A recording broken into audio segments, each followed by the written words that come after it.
آکرا بنو سے چند کلومیٹر کے فاصلے پر گاؤں بھرت میں 250 فٹ اونچی پہاڑی پر آکرا کے کھنڈرات موجود ہیں جو 133 ایکڑ زمین پر پھیلے ہوئے ہیں، جو پراسرار جگہ اور مقامی لوگوں کے مطابق یہ جگہ عذاب کی جگہ سمجھی جاتی ہے جو کہ اللہ کے عذاب کی وجہ سے تباہ ہوئی۔ مقامی لوگ کہتے ہیں کہ صدیوں پہلے بعض یہ بستی جو اپنی نافرمانیوں اور زیادتیوں کا شکار ہو گئی اور اس پہ ان کے گناہوں کی وجہ سے عذاب نازل ہوا اور یہ نافرمان لوگ صفحہ ہستی سے مٹ گئے اور ان کے عبرت کے نشان کے طور پر یہ کھنڈرات رہ گئے ہیں۔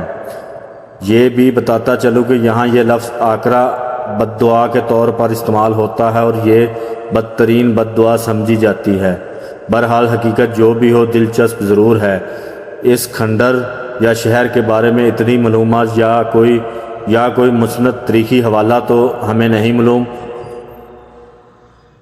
کہ مفروضہ کہیں یا روایت یہ ہے کہ راجہ تل اور بل جنہوں نے کافر کوٹ جو ڈیرہ اسماعیل خان میں موجود ہے آباد کیا، ان کے ایک بھائی نے عقل تھا، اس نے یہ شہر آباد کیا تھا۔ اس کے دور کے کچھ کتبے، بت، مہریں، سکے اور دوسرے نوادرات ہیں جو وقتاً فوقتاً یہاں سے دریافت ہوئے اور ملک کے کئی عجائب گھروں میں آج بھی موجود ہیں۔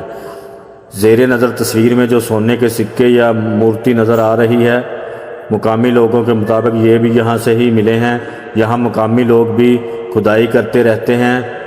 مورخین کے مطابق ان نوادرات کا غور سے جائزہ لیا جائے تو لگتا ہے کہ یہ شہر یونانی شہر تھا اور ان نوادرات میں یونانی اور ہندو مت دونوں تہذیبوں کی آزمائش پائی جاتی ہے۔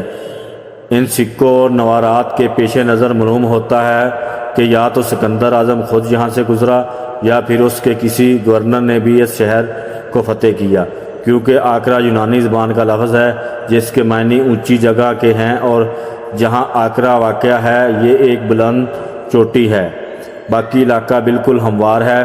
شاید اسی وجہ سے اس جگہ کو آکرا کا نام دیا گیا ہے۔ یہاں پر بے شمار پکی اینٹیں پائی جاتی ہیں۔ یہاں کی تعمیر میں پکی اینٹوں کا استعمال بھی کیا گیا۔ ان اینٹوں کا طرز بناوٹ آج سے تقریباً 3000 سال پرانی بنائی جانے والی اینٹوں جیسا ہے۔ اینٹ کب اور کیسے بنے اس کا تفصیلی ذکر موجود ہے، احباب اس سے استفاضہ حاصل کر سکتے ہیں۔ اس کے علاوہ یہاں ہندو تہذیب یعنی راجاؤں کے نام کے سکے اور دوسرے نشانات بھی ملے ہیں۔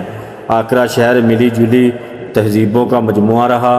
بیرونی حملوں کی وجہ سے یہ شہر تباہ و برباد کیوں اور کب ہوا یا ہوا بھی یا نہیں، اس شہر میں رہنے والے کہاں گئے، اس کے بارے میں کچھ نہیں کہا جا سکتا، لیکن ملنے والی نوادرات واضح کرتی ہیں یہ شہر کسی عذاب ہی کا شکار ہوا ہے، آہستہ آہستہ لوگوں کے ہاتھوں ختم ہو رہے ہیں۔ اگر جلد ہی اس کی طرف توجہ نہ دی گئی تو ہماری تہذیب کے خزانے سے محروم ہو جائیں گے۔ لوگوں کا خزانہ ڈھونڈنے کا لالچ اس کے باقی بچی تاریخ بھی مٹی میں ڈال دے گا۔ ارباب اختیار سے گزارش ہے کہ اس کی طرف توجہ دیں۔